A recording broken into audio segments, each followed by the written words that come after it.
Repechage Round 1 is in the books. The November test window officially opened. We had some great results for several America's teams and another huge weekend of rugby ahead. This is, Duque por la historia. 3 puntos para Brasil.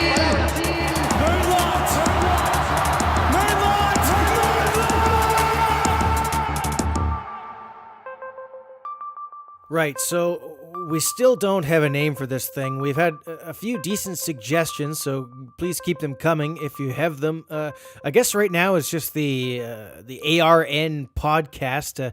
That seems kind of bland to me, but what do I know? Anyways, we'll sort that out eventually. Good news, we are now on iTunes, YouTube, Acast, SoundCloud, and Spotify. If you're on Podcast Addict, apparently you can do an iTunes search to find us.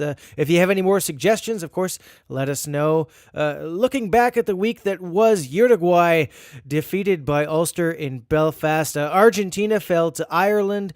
Chile lost to a Sud-America 15, and the Eagles with a last gasp win over Samoa thanks to Will Healy.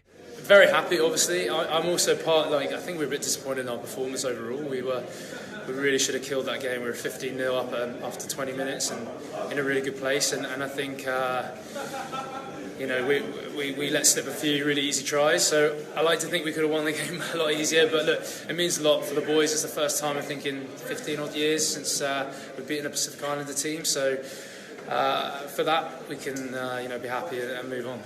And we'll get into all of those results in more detail shortly. The first round of the World Cup repechage was on Sunday. Canada up first. Bit of a rocky first half against Kenya, but then they ran away with it in the second half. Here's what Phil Mack had to say after the game. Hats off to Kenya. They really made us tackle. And, they're super dangerous. So we're just happy the way we dealt with them in the first half particularly. And, it's good to get a win. We'll reflect on this game and, see what we need to fix and improve on. But we know it's going to be a different story. They have a big physical pack, so, we're going to have to front up in that department. But for us right now, we'll enjoy this, have a look at the review, and then have a look at Germany. In the other match, a real arm wrestle between Hong Kong and Germany. The big German forwards just with too much power in the end. Here's Captain Michael Popmeyer. It was extremely intense 80 minutes. As you can see, we are definitely a happy bunch. First 40 was cool, and then I think our fitness maybe got us towards the end, the last 20. Our subs as well came on and put in a massive effort. Quite clear in this game that it was 100% fight, as well as a little bit of belief and probably preparation. Now we focus on Canada. That's our next game. We'll see how tomorrow goes. We'll probably have a little bit of a break, and then 100% focus towards Canada, one step at a time. And our last guest today has a pretty good idea of how Germany's preparations have been going, so I don't want to spoil anything just yet. The women's Eagles played England, a pretty controversial red card to Megan Raum early in the match. I don't want to get into too much detail on it. I actually recommend checking out the discussion between Pete Steinberg and Dan Power on the latest MLR Kickoff podcast, but I'll just say this. If you sat down a group of people and showed them a clip of that incident and then one of the tackle, in quotations, on Sean Davies, and then told them that one was a yellow card and one was a red, I'm pretty sure about 99 people out of 100 would say the opposite of what actually happened. And the only exception would be someone trolling or maybe a World Rugby lawmaker. I'll leave it at that. The women's selects then beat England Academy 25-24 on Tuesday, so a great pick-me-up after a couple tough results. The last match of the tour is on Sunday against Ireland. You can watch that for free on the Irish Rugby YouTube channel. Don't miss out on that. The Canadian women also, they start their tour on Sunday with a game against England. That one's going to be on the England Rugby Facebook page. So it's time for our first guest. One of the big events of the weekend, if not the big event, was Brazil versus the Maori in front of a record crowd in Sao Paulo. 35-3, the final score for the New Zealanders. Who better to talk about the game than Brazil's star fly half, Josh Reeves? I spoke to him earlier in the week. Josh, thanks for joining us. You played for Brazil against the New Zealand Maori in front of almost 35,000 people in Sao Paulo on Saturday. And before the game was announced, did you ever imagine yourself being in that situation? No, not at all. grew up in New Zealand, obviously, so the last thing you ever expect is to play against New Zealand. Obviously, I grew up wanting to play in the black jersey myself, and so the last thing you think you'll ever do is play against the New Zealanders themselves.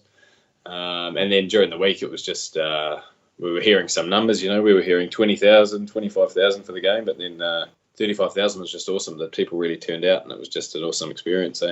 As you say, you're from New Zealand, from Christchurch, as I understand it. You spent some time in Ireland as a student a few years back, pretty normal rugby adventure. So how did you end up in Brazil?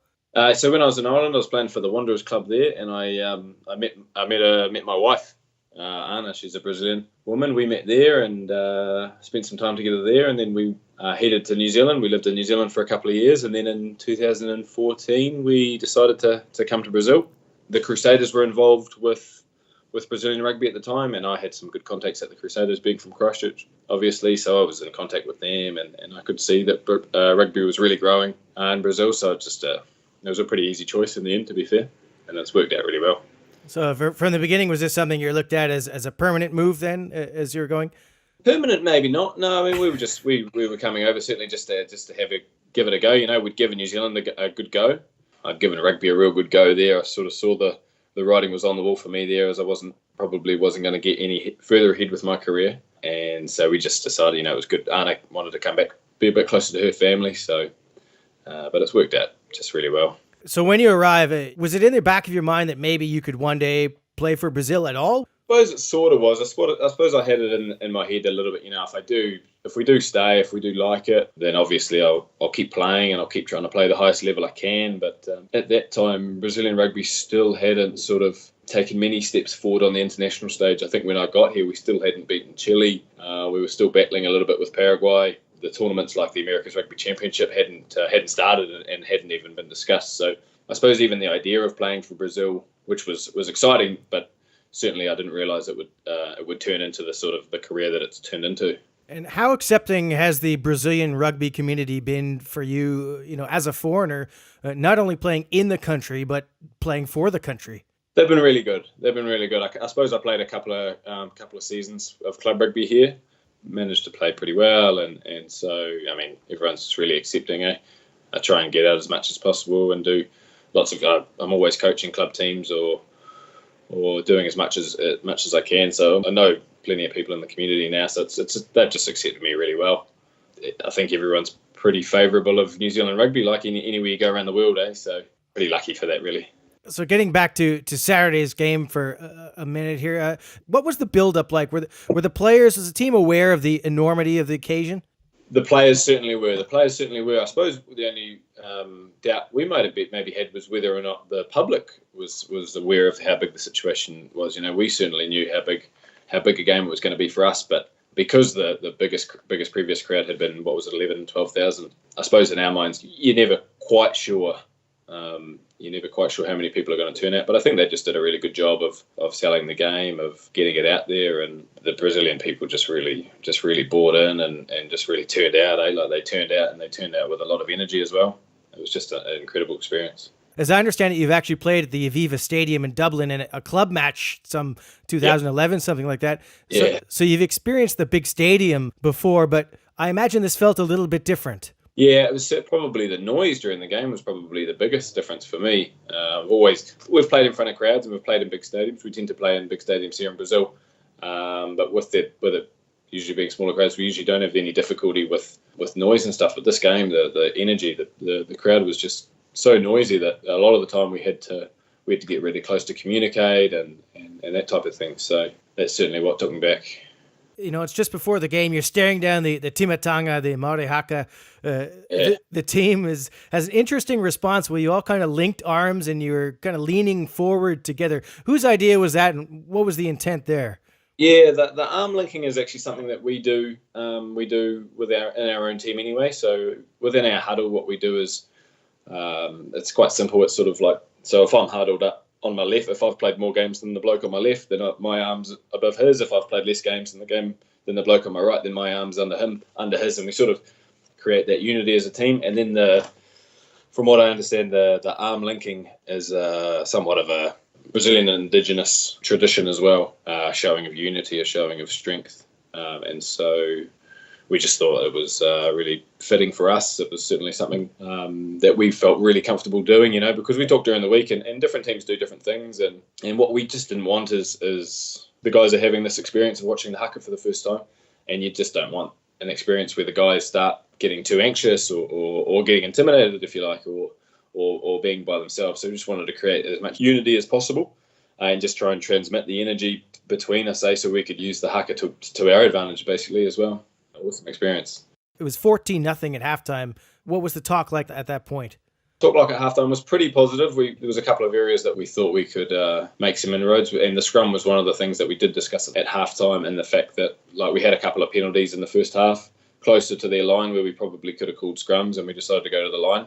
We felt coming into the game that we were going to have a really good scrum just from the form that we've had against other strong scrummaging nations like Argentina and Georgia. So we were confident with that going into the game, and then just try and maybe control a bit more possession, see if we can put them under a little bit more pressure. But we knew our defence was going really good, and that we were able to get up and put enough pressure on them for them not to be able to really do what they do best, which is get it through the hands and show their skills. So we were pretty comfortable at halftime, yeah. Talking about the scrum, obviously one of the kind of viral clips going around right now is that, the huge scrum. Unbelievable. Yeah. Obviously, it wasn't a last-second game winner, but is that the most pressure you've ever felt lining up a kick after that scrum? It's up there. Yeah, it probably is up there. You're probably right, just with the energy of the crowd. But at the same time, I felt pretty confident, I suppose, because there was just so much support there for us, So it's up there. It's up there, but it's probably not the most pressure. But I got lucky. I thought I'd missed it, and I think the energy of the crowd just dragged it in and bounced it off the upright. So yeah, it went in, and then right at the death, kind of a cruel twist of fate. It looked like you had the try there, the ball in your hands just spilling forward. Was that just? Yeah, wet ball, and I just got really just sort of flustered by the whole situation. I thought we'd made a knock on. I didn't quite know how it came out on their side, and I thought I was miles offside, and the ref sort of let it go, and so it was all just a mix of things. And in the end, I just dropped the ball. So the boys had me on about that one, I tell you. A lot of people going into the game figured this would be a blowout, especially considering the way the USA game went. That 4 players were coming in from the All Blacks. I think most came away from the game, though, pretty impressed. How did the team feel about the result? We felt that, really happy, I think. Really happy to keep them to 35 points, 5 tries, really happy. We knew that the rain helped us a lot. We're not going to lie about that. We know that, the rain helped us a lot in 2 factors, because we wanted to pressure as much as possible, so that helped a lot. And the fact that it caused them to make a lot of mistakes, and it helped us, it created more scrums during the game, so we knew that was going to be a strength for us. We're pretty satisfied. We're looking at the video this week. There was probably a couple of opportunities where we could have tried to attack a little. We wanted to attack a little bit more, as you do in a game like this. We played it fairly conservative throughout the game. Pretty satisfied. You didn't play in the win over the USA in 2016, but you're certainly around the team. You played in the win over Canada last year. This year you won the South American Championship, beating an Argentina 15 for the first time ever. Also beat the Georgia 15 in Tbilisi, a big road win. So pretty massive results, really, for Brazilian rugby. So for you, what's the next step for Brazil? Next step for us is really just having a really good bite at the America's Rugby Championship next year. We feel now that we've topped off everyone except USA and Uruguay, and we've come really close against Uruguay a number of times. We feel like we can really challenge every team in that competition now. So it'll just be about getting up for the Americas as much as possible, trying to be really consistent. Like last year, for example, we had a couple of good weeks, and then a really down week against Canada, and then some solid weeks to finish. So it's just about trying to get consistent throughout the 5 weeks for the Americas next year, and trying to knock off maybe a Canada here in Brazil. Certainly get a first win against Uruguay would be great. First win for this generation, and we've got a huge game against USA there as well after a week off. So it's going to be a really exciting Americas for us, and we know the other teams are going to be coming with everything, because most of them are preparing. Probably Canada looks like they've got a good chance of qualifying for the World Cup now, so most of the teams will be preparing for World Cup cycle, so it's just going to be an awesome America's Rugby Championship. kind of looking at the overall landscape, we've seen the United States, they've added Major League Rugby now. They've had a full season of that. Canada's putting in a team next year, the Toronto Arrows. And the talks now, South America is going to have a professional competition reportedly in 2020. But in the meantime, we've seen a number of Brazil players. I think there were 8 of you down there at the Combine in Glendale. What was that like? Did you think that was a productive week? It sounds like we've got some of you guys going over there now. Is this an important thing for Brazilian rugby to get players into this professional competition? It was an awesome week. All the guys really enjoyed it, especially from a rugby standpoint. Like World Rugby really turned it on in terms of the coaching stuff they had there, and there was a lot of knowledge passed through to us. So that was a real positive week for us. And I think what we managed to do, what the 8 guys managed to do, was just to who was there, just to show the quality of work that is getting done here in Brazil on a daily basis. Every day we're working on our skills. Every day we're in the gym. Every day we're working on our conditioning. So it was just really a good week to show off the development, if you like, of how things are going here in Brazil. Because there was 8 of us there, but we could have easily taken another 3 or 4 guys that would have impressed as well. Now, you've actually signed for the Utah Warriors, so you're going to be playing, as far as right now goes, you're the first Brazil international to make that jump. I'd been talking to them for a few weeks, even a little bit of time before the America's Combine, and it's just a good fit for me. Kiwi coach Alf Daniels, he seems like a great coach and a nice guy, and good Polynesian basic players there, which I'm really used to playing with. I played with a lot of guys like that back in NZ, and I'm just really excited to get amongst that group and give my best for those guys. And you've been a player coach pretty much since arriving in Brazil. So I'm assuming you're going to Utah strictly as a professional player. Is that a relief that you can just go and concentrate on your own game? Yeah, absolutely. Yeah. And I've gone sort of here in Brazil. I've gone back and forth at different times, coaching on, focusing on just playing with and picking up a little bit of coaching at times. I find the coaching at the same time is good as well, just because it keeps me fresh in terms of whatever techniques I might want to be using as a player and how I see the game playing. So it'll be great. It'll be great to just be able to focus on my playing for sure. So the plan for the Uruguay players seems to be spend 1 year in MLR, then head back south to play in the new South American professional competition that's coming up, 2020, the target date. Is that kind of your intention as well? Is that what the Brazil guys are going to do? Yeah, I'd probably, most likely, I'd say. Contract I've got with Utah is a 1 year with a second year option. So, and you never know, like nothing's obviously guaranteed in terms of 2020. So the main thing now is just have a really good 2019 and see where things are at for 2020 in terms of whether it's a South American league, whether it's, depending on how I played for Utah, that type of thing. So main thing now is just having a really good season and figuring out the future in about a year's time. Did you catch any of the first season at all? Like, do you have any kind of idea of what the standard of rugby is like there? I know you played in that. Yeah, I watched a few of the games during the year, and then since signing with Utah, I've gone back and watched I think all of their games. I think it's a good level, really good level of rugby, like really intense. There's a lot of really good athletes. It's a how would you say, like it's a modern brand of rugby right throughout the 7 teams that were in last year. I think it's got huge potential as a competition, especially because it's pushing that real modern style of rugby. Talking about that, we're not entirely sure what's going to happen in the 2020. Talk is that the South American professionals competition is going to start then. We certainly know there's progress being made anyways. Do you think the interest is there in Brazil now to support professional rugby? Yeah, I think so. I think if they're able to do a good job with marketing, if they're able to get clubs involved. I know that's one thing. Talking to Utah, one thing they've done really well is they're trying to link it with the community as much as possible, and I'm sure the other teams in the Major League Rugby do that as well. So that's key. And so if Brazilian rugby can do that, because there's loads of interest in rugby in Brazil.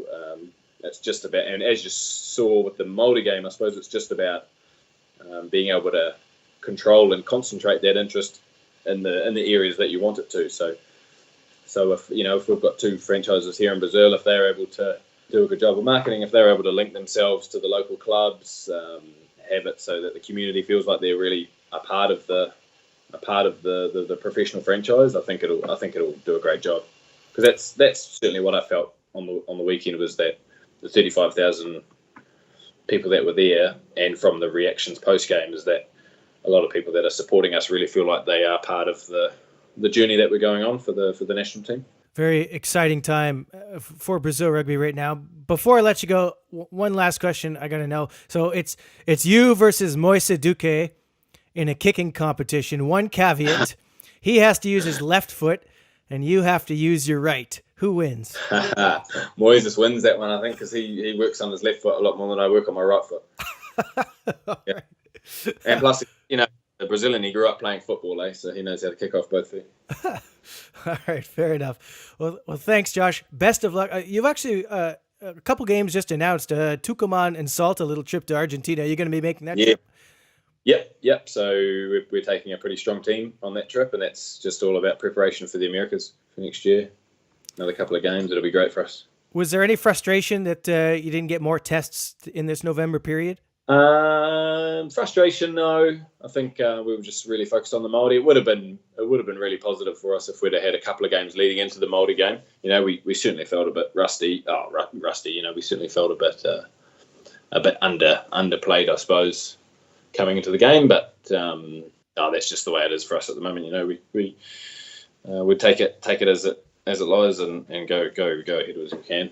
All right, well, best of luck on that little Argentina trip, of course, in the America's Rugby Championship, and look forward to watching you in Major League Rugby. Thanks for joining us, Josh. No problem at all. Thanks very much, And that was Josh Reeves, fly half for Os Tupis, and a soon-to-be favorite for the Utah Warriors faithful. I can guarantee that. I said we'd get into the weekend's results more, and it's also good to get another perspective on the Maori game, so let's bring on our own Paul Tate now. Paul, we survived the first weekend of the the fully laden November internationals. Anyway, I guess the big story of the weekend has to be Brazil, and you being in Brazil, of course, is very convenient. Brazil playing the New Zealand Maori down at Morumbi, almost 35,000 people, the 34.5. They're saying. What's your impression? What's the buzz like down in Brazil?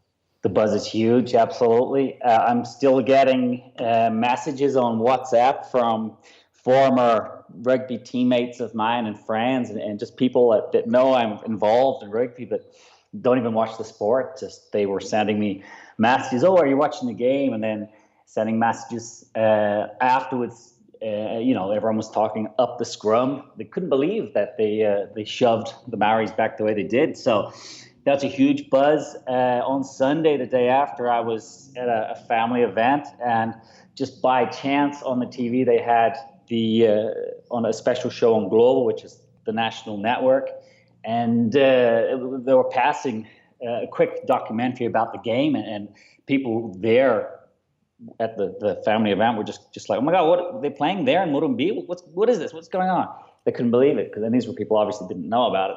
So huge buzz, affected directly the rugby community and also the non-rugby community. It's just something that's never happened before like that, and that's fantastic. And my conclusion from the match is simply they will do it again. We don't know if it's going to be Maori or it's somebody else, but they're going to line up another big fixture like this.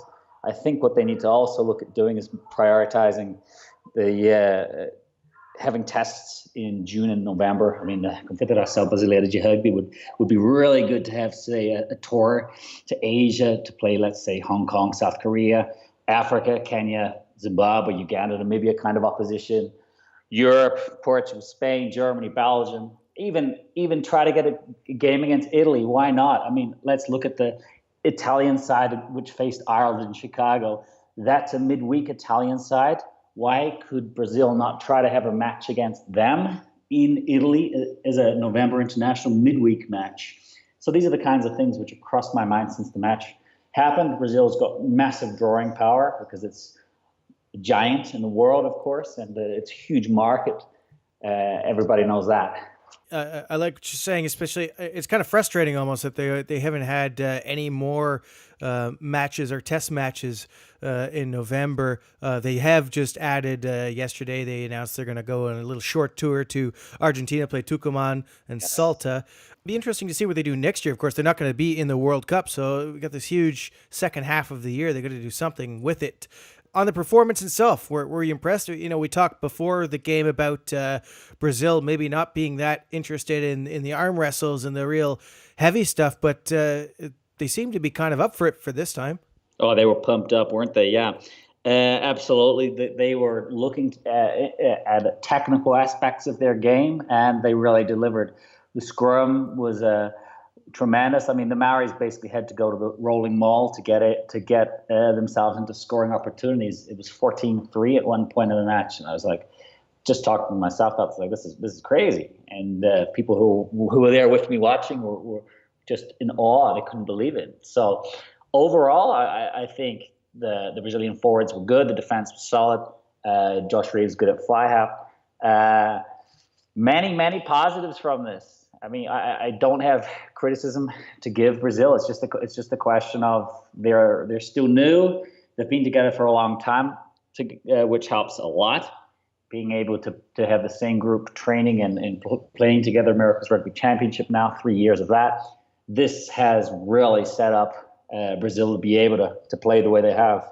Right, and that's my next point. Looking at the America's Rugby Championship now, we've got to think that they're going to be approaching this with a lot more confidence than they have in the past. I agree, absolutely. I would think that it's time for Brazil to target 3 wins this time. I mean, they've beaten Chile, Canada, and the United States in the tournament. They've beaten Argentina 15 outside it. So they've got to target 3 wins, I would suggest. And they're going to have a lot of help because they're going to have a bye round that's tremendously going to help Brazil and Chile in particular. Those two have tended to have real problems backing up in prior editions of the tournament. So hopefully they can use that to their advantage. Before we get to Las Pumas, a couple lesser, I guess, results from this weekend that weren't test matches. Chile playing the Sudamerica 15. Probably not really surprised so much about the result. Chile kind of thrown together. They didn't have a lot of prep time. 38-21, they were defeated. Is this cause to be worried ahead of the Maori match? I don't think so. I think it was what it was. It was a game thrown together 10 days before. We're learning about it. I mean, it was a good warm-up, realistically. Chile had a chance to win the match. They, in fact, had a lead in the second half. I mean, honestly, from those athletes involved, you would say it's a good basis in place to have a competitive team when the Liga Americana takes off. And also, it was another reflection to be able to look at compared to Brazil that, I mean, development of Chile is less clear because we've seen results directly on the field from Brazil. But Chile, for example, has a very strong domestic game, far better basis than Brazil does in terms of that. So when they get together, their high-performance center, when we're getting to have this team in the Liga Americana, hopefully we're going to start seeing more of what Chile was historically compared to their rivals. Yeah, for me, just looking at the roster that Chile has, it's always kind of changing. Every time we see a roster, we're never really sure what we're going to get from the Condores. And they got so many guys who aren't there. Is Pablo Lemoyne gonna sort this out? Is he going to straighten them out and make some progress? I assume so, yes. And the reports we're getting from Chile of his coaching and his attitude is that it's highly positive. They're really happy. The players and the administration are both really happy with what's going on. So, hopefully we can get a stable roster, like you say. That's what Chile desperately needs. The players should be able to get wins if they are in a permanent setup. Same guys together. I mean, this is why Brazil has done what it has and Chile hasn't, because one of them has a full-time thing going on, the other one a part-time. Uruguay playing Ulster in Belfast, 21-5, the final for Ulster. Herman Kessler injured in about the second minute of that game. He's their starting hooker. And Manuel Ardao, who's hardly played any minutes at all at hooker, has to go in and play in that game. So what do you make of this result? Yeah, I'm not reading so much into the outcome because Kessler was injured, as you say. There were also a number of others who were starters who weren't involved. I mean, in reality, I think Uruguay were smart. It gives them good comprehension of what to expect in Japan against Fiji and Georgia, because they're going to have the same amount of time as they did for Cardiff Blues and Ulster. Travel, backing up, short rosters, it's tough. And so they'll be all the better for that. So I'm largely going to ignore the results and just look at more how they played in terms of getting a better understanding of where they are. I mean, one feature that I did take out of it is the scrum. It's a looming problem, I think, for Uruguay for the World Cup, because there are going to be no weak scrums against them. Georgia's one of the best in the business, and even Fiji's vastly improved them historically in that area.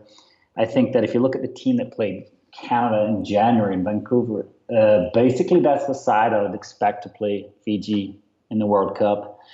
Also, I guess I should say, I saw the Fiji-Scotland match and really impressed with how they played in the opening half, the Fijians. Very sharp. And all told, I think that probably puts them favorites against Uruguay this coming weekend. Probably a 20-point margin is probably fair. But I wouldn't be reading too much into Uruguay based on how they do this coming weekend, because, again, even though they have limited players, they're going to be missing a third of their starters. That's an interesting one. It's going to be at Hartbury College in this tiny little, kind of just a regular college pitch as opposed to a stadium. So that's interesting. So we're looking at a 20-point win for Fiji. What is Uruguay going to get out of this? Oh, they're going to get dress rehearsal for next year, and also they're going to get a feel of how they are compared to 2015, because they played them, of course, in the World Cup last time. So basically, it's going to be a good measuring stick, both in terms of where they want to be and where they are compared to where they were. So it's going to be good to see how they go. Really interested in the scrum and the loose battles. And Las Pumas playing against Ireland, really close at halftime. 15-14 was the score. Final score 28-17 for Ireland. What do you make of Las Pumas? I think they played well. Ireland, with a better team, deserved the win. I think the way Ireland play means it's really hard to beat them. Just the defensive plans are just excellent. Breaking that apart, you've got to probably have the speed of the All Blacks to do. Argentina aren't there, but I mean, they played really well. And considering we've got a full season to go before the World Cup, and Ireland are the world number 2, Argentina's doing better than okay. It's far better than June. We can say that. The starters are pretty clear, I think, and who's going to play France this coming weekend. I don't expect many changes.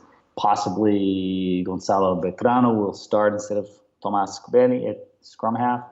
The scrum itself is obviously just giving everybody headaches. Just wanting to see how the scrum goes. I'm interested in seeing what France does, because France somehow did a Houdini and lost when they were in no position to lose. They lost against South Africa. Just absolute madness, catastrophe what they did. I'm really looking forward to the match this weekend. I would call it dead even contest, the match between France and Argentina. Any of them can take it. Yeah, I think that's going to be an exciting one for sure. We got some great rugby coming up this weekend. The USA played Samoa. Finally, they've got this monkey off their back, as it were. 30-29 the final. Will Healy, after sliding a routine penalty kicks, slips on his walk up, and then he makes up for it with a really difficult kick from beyond 40 meters in a tough angle, slots it right down the middle for the win with time expired. What an exciting game. Great win for the USA. What do you make of this one? Tremendous. I'm glad that we successfully predicted the result. We didn't, we predicted a Eagles win, but no one, I guess, would have imagined 1 point. They were 15-0 up, and I guess that indicates it was a bit of an off performance, because if you're leading by 15 points early and then you need to win at the death, then something didn't go quite right during the middle stages. And I mean, there were some soft tries, but also there were soft tries for the Eagles. Again, this is another case of United States beating a team for the first time, and doing so with a number of the usuals or the top names not there. So that's hats off to them. It's tremendous. The Eagles now 8 wins in a row. They're facing Romania this weekend. Romania are going to be without 4 of their top forwards. Pretty big opportunity for them to pick up a win in Bucharest at this kind of makeshift Ghensia Stadium and pick up win number 9. Looking over now at the repechage, we're getting close. After only one weekend, we're really, really close to figuring out who's going to fill that last spot at Rugby World Cup 2019.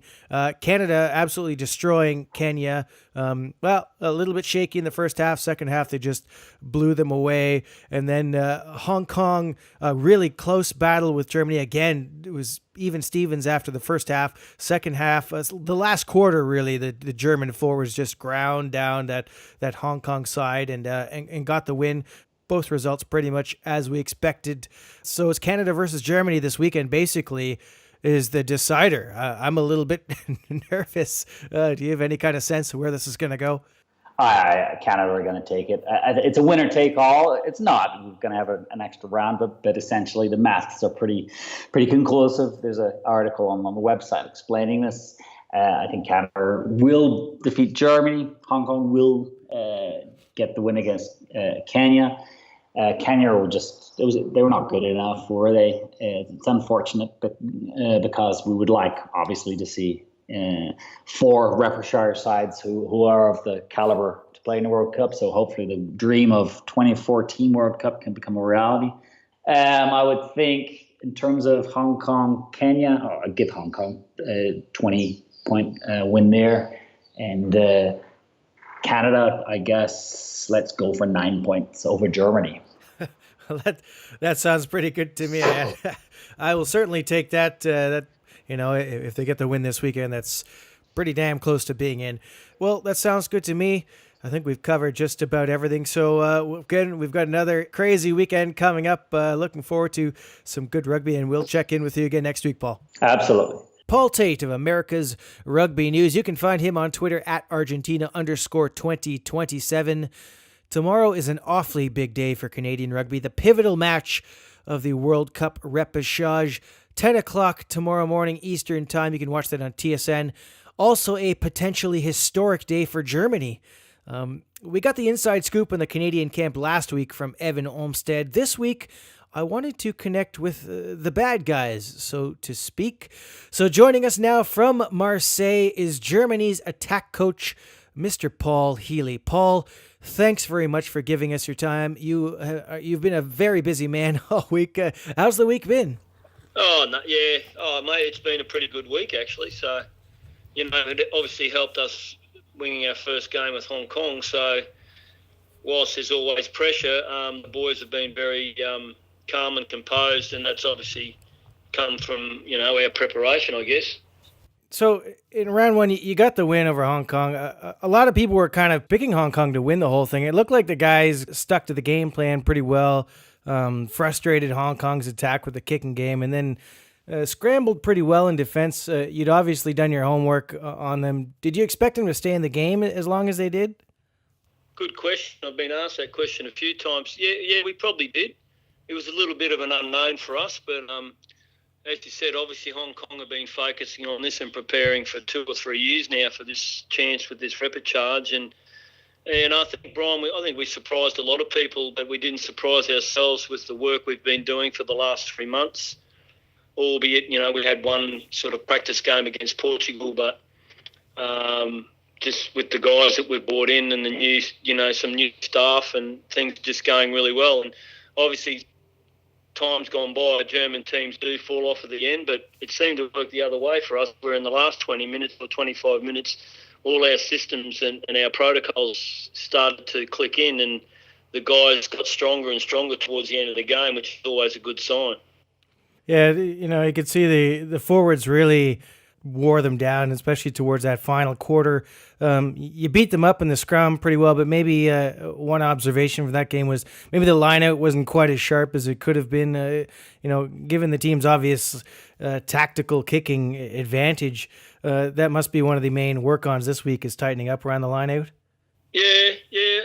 We were reasonably happy with the line out. It's just, a few times what we did off the line out, but the ball worked really well. I thought we set up really well there and we were quite dominant. And as you said, the scrum was, we really attacked their scrum and got some advantage out of that. And obviously when the subs came on, they continued that momentum and, we were pretty happy with that part of the game. Obviously, you've got to work on things every week, don't you? So we've worked on little things that we'll put in place this week, and hopefully we can continue, and play for another 80 minutes, which would be great. Yeah, I mean, tomorrow is, I guess, the big game against Canada. Was there anything you saw from their game against Kenya that stood out for you, or did it pretty much go the way you expected? Yeah, I think there'll be no surprises. I don't think Canada can show us because we've done some pretty good analysis and that game against Kenya, Kenya were in that game for a long way. It's just that they fell off towards the end, and Canada obviously had their systems in place and things like that. But as I said, I think we've done the homework on Canada, and we've just got to make sure that we do the things that we want to do and execute them as best we can. Yeah, I mean, we heard Mike just a couple of days ago just posting a short little clip online how he thought Canada's style was, similar to Hong Kong, only obviously they're a bit bigger and a lot more experienced. I don't imagine you tried to, reinvent the wheel or anything this week, but what do you see as the biggest challenge that Canada poses? Oh, obviously, they're quite, as you said, they're quite experienced. Phil Mack directs traffic a lot from the 9 position, and their 5'8" kicks a fair bit. But obviously their wingers, one of their wingers is blessed with a lot of speed. But look,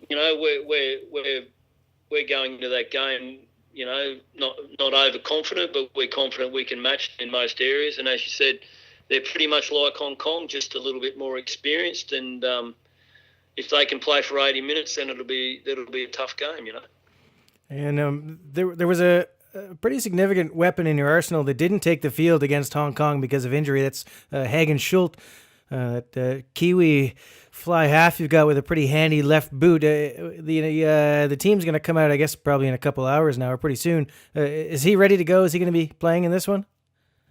Well, I don't know if he'll be playing because he's just come back from about an 8-week injury on his thumb, and because he's been playing in Bucharest at the old club that I coached there, and but he's you're right, he's a very good footballer. Obviously, you've seen a lot of him, and we're just not too sure what we'll do with him at the moment. But he'll be in the mix somewhere, I imagine. And as you said, he's got a very good left boot, and he's a very good organiser of the game. He understands his role. So for us, that's good, Because last week we went with a 6-2 bench because of the fact that we needed to keep maintain that momentum in the forwards, and giving us an extra forward on the substitutions gave us some more options. So we're not too sure. We might do it. We might go with a 5-3 bench this weekend, and just to see what happens, But that we'll make that decision in the next few hours, like you said. So that's sort of how we're looking at playing the game. So. And you've been with the team since January, so you've experienced some of the off-field turmoil that's been going on. Is that still lingering at all in the background? No, it's not, Brian. Like, obviously, as you said, you sort of know, you and Paul know what was going on. And, it was a real struggle in February, March, April to get through those games. And obviously, if we didn't stand up and get through those games and do what we did, we wouldn't be in this position now. So you sort of think, well, things happen for a reason, I guess, and we're still standing up now and a chance to go to the World Cup. So that was probably never expected, but you always take a little bit of luck that you get and grab it with 2 hands. And to answer your question, no, not really.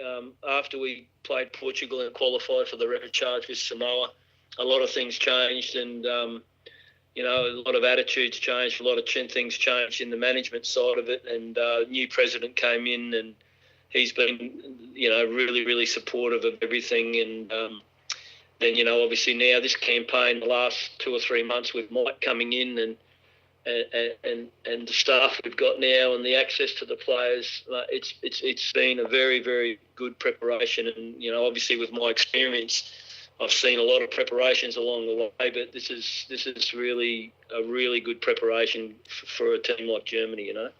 It sounds like you guys are pretty positive. I mean, given the potential outcomes of this match and how the schedule works, I think it's fair to say this is probably the biggest game in German rugby history. I know you guys have had a sports psychologist working with the team in the build-up. So, is the mood in camp good? Are they feeling the pressure at all heading into this? Oh, obviously, people deal with their own pressures. But no, look, to answer your question, Brian, as I said, the preparation's been faultless.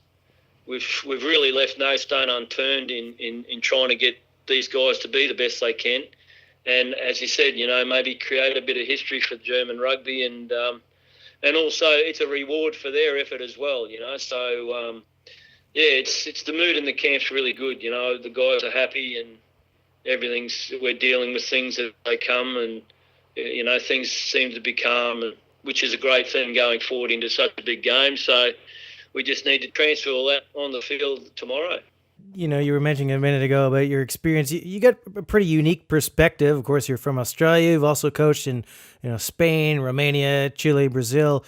So regardless of the outcome of this tournament, what are your thoughts on World Cup expansion? Is the time right to jump to, say 24 teams? Oh, I think absolutely, mate. I think 2023 is another 4 years away, but I just think obviously World Rugby have ideas of, obviously we're trying to, qualify countries like Germany, Brazil, where economically and logistically, playing a World Cup in France with 24 teams would be a massive boost for rugby around the world, but give people and countries opportunities that they may not never get, So obviously there's going to have to be a different format, as we all know. But, like for me, as I said, I coached at a World Cup in 2003 with Uruguay, and Uruguay was back then a very similar nation to Germany, and what it did for rugby in Uruguay and South America was unbelievable. So that sort of thing would boost World Rugby's outlook on and getting into places that want to play rugby. And so I guess it's a good thing. It gives people things to strive for, and lower tier countries to try and organise themselves and develop players and put in performance centres. And just as I said, it obviously have to be how World Rugby decide that they want to go by that, because it's difficult. Like, we would go into a pool of New Zealand, Italy, Namibia, and one other, and Japan, I think. So, and the same happened when I was with Uruguay in 2003. We actually, because we qualified in the last place of the repechage, we ended up in a pool of England, South Africa, Samoa, Georgia, and England won the tournament, So that's a different thing now. So, look, you just obviously you want to get to a World Cup, and it's unbelievable for the people involved and also for the sport going forward in each of these countries. So, I guess it's a good idea, and if things work out, then I'm sure that they'll come up with the right format. We've seen the progress that Uruguay has made since then, obviously, and even in the last few years, they've really jumped it up. Obviously, they beat Canada this time around in the World Cup qualifiers. When it comes to closing that gap with the Tier 1 sides, what do you see as the biggest obstacle for the Tier 2, Tier 3, whatever you want to call them now? Is there a common pitfall in their development, or is it just a matter of just funding? Is it exposure? What do you think the biggest obstacle is? I think it's a bit of all that, Brian. It's obviously it's not the major sports in a lot of countries in Europe, like football really, especially in Brazil and Chile and places like that, even Germany. Football's massive. And you know, the way you've got to try and develop it is set up high performance centres and just increase the awareness of rugby. Closing the gap, I'm not too sure. I mean, obviously we performed well against Samoa in that rapid charge in the second game. So look, it's possible for a lot of teams to bridge the gap. As you said, you've got to have the funding, you've got to have the right procession plan and move forward and make sure things are put in place so you can actually improve the rugby and improve the awareness of rugby in these countries. But you've also got to try and develop, and you've got to have participation. And so it's a lot of work, Brian, but it's definitely possible, done the right way and with the right people pushing towards the same goal, then, you know, it's definitely attainable. Did you happen to catch the Maori game against Brazil last weekend? I saw highlights of it. You know, I think, well, I saw highlights of it. So yeah, the Brazilian scrum pushed them around a little bit. So that was a positive thing for those guys, I guess. You spent almost a year and a half down there working with those guys. It had to feel pretty good to see them kind of competing, coming away from that game not with a huge cricket score or anything. Yeah, I think they're sort of moving in the right direction there, but they've got the high performance academies and stuff set up around Brazil, and they're obviously getting a little bit more assistance from World Rugby because there's so many Argentinians in Brazil Rugby, running Brazil Rugby, so they're obviously ticking the right boxes. So the thing is, it's for them too, Brian. It's also about development. When I was there, it was very hard to get kids to participate in rugby. One is because of football, two is logistically, and three is economically. You know, kids couldn't afford to play rugby. They don't play rugby in school and anywhere like that, and that's also another problem. You know, there's no structure through schools or development there, whereas in Australia and everywhere else, you know, rugby's played at school, and you finish playing rugby at school and you move into the club system. So it's a natural progression to where you want to be. So. There is a lot of work, but I think Brazil are okay. They were obviously never going to win the game, and obviously the weather was pouring with rain. So, but they did well, you know, and that's what you want. You want to see these lower nations perform as the best they can against teams that are obviously going to be better, you know. So yeah, it's I believe Chile are playing the All Black Maoris this weekend as well. So that'll be a definite. Guideline as to how they're going as well. Now Pablo's gone there to coach them. I was talking to Josh Reeves actually just a couple days ago. Yeah. He's headed to play for Utah in Major League Rugby. ARN Schramm, of course, on your team for Germany right now. He's going to be headed there as well. Yeah. So, and I guess the plan is there'll be several of these South Americans, Uruguayans, Brazilians. I don't know if any of the Chileans yet will go, but I guess the plan is to go and kind of acclimatize themselves to professional rugby and then participate in this new proposed South American competition coming up. I guess 2020 is the plan. You think this will be a big development opportunity for South America, for that region?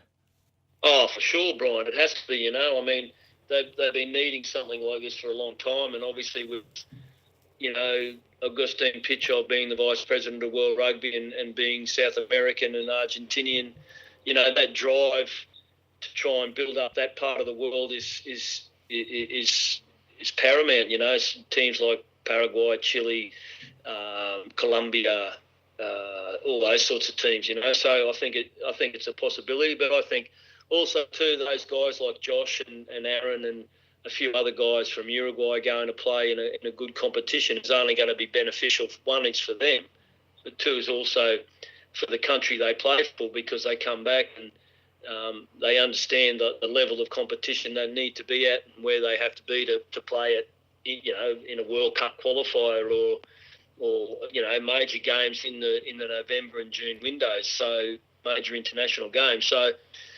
it's a good thing, you know. I think for countries like that, whilst their development is like it is, and Germany's the same, is, you know, you have to try and get your better players playing professionally outside, so they keep the standard. looking at your situation at the moment, do I have it right that at least yourself and Mike, and I don't know about the rest of the coaching team, you're only contracted through the end of this year or the end of this repechage process? Is that correct? Yeah, that's right, mate. Look, we've been contracted. Well, after Samoa, then we're contracted through till the end of December. Obviously, Mike's the head coach, and Kobus Podgita is the director of rugby. And there's myself and looking after the attack, and then Maurice Botha is looking after defence, and then we've got Peter Jordan is the backs coach. So they've been Peter and Kobus have been obviously involved with the Wild Titans Academy and stuff with German rugby for a long time, and with Mike coming in and myself and Mo, we've got a really, really good coaching staff, and we can cover every base there with this different skill set, and Mike's been brilliant coming in and setting things up, and to answer your question, I guess we're only contracted here till the end of December. Whatever happens after the repechage, in a positive way, then obviously things have got to move forward. But if things don't work out, then I'm not too sure where German rugby really stands. Then it's a difficult situation, I guess, but we've got to think positive to say, well, we're going to go to a World Cup, and then obviously things have to be organised and contracts have to be done, and then try and organise a professional group of players as well as a professional group of coaches and facilities and obviously finance and sponsors, and so it all begins, I guess, mate. So it's all exciting, and it's all positive going forward, and as I said, the team's in a good space, and we're really looking forward to tomorrow, Yeah, so it's just wait and see, really, for you, and kind of show what happens. That's the worst part, isn't it? You sort of, the job's done now, it's over to the boys, and obviously game day you can make some tactical changes and different things like that, but, it's up to them now to just grab the ball and run with it, and it's a wonderful opportunity for all these guys, and they're a great bunch of guys, and they deserve everything they put in, everything they get out of what they put in, All right, so I'll put you on the spot then. What's your prediction? How's the game going to go tomorrow? I knew you were going to ask me that. Look, mate, we're confident that we'll perform well, and obviously you go into a game and think you can win, after the game we played against Hong Kong, and we've just developed again all this week and worked hard, so it's there. The game's there to be won.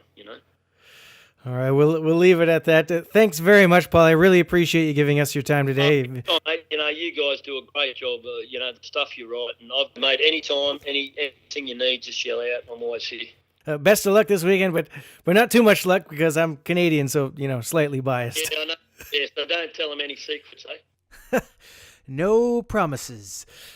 That was Paul Healy, assistant coach with Germany. What a game that is going to be tomorrow. I am nervous, excited. I have no idea how any of those poor players are going to get any sleep tonight. I could certainly never sleep the night before a big game. Anyway, that's enough for now. Thanks to Josh Reeves and Paul Healy. For Paul Tate, I'm Brian Ray. You can find me on Twitter at Rays Rugby, RAYS Rugby. It's snowing outside, out my window here in Canada right now. That's a sign, right? That's got to be a good sign. I'm going with a good sign. Enjoy your rugby weekend.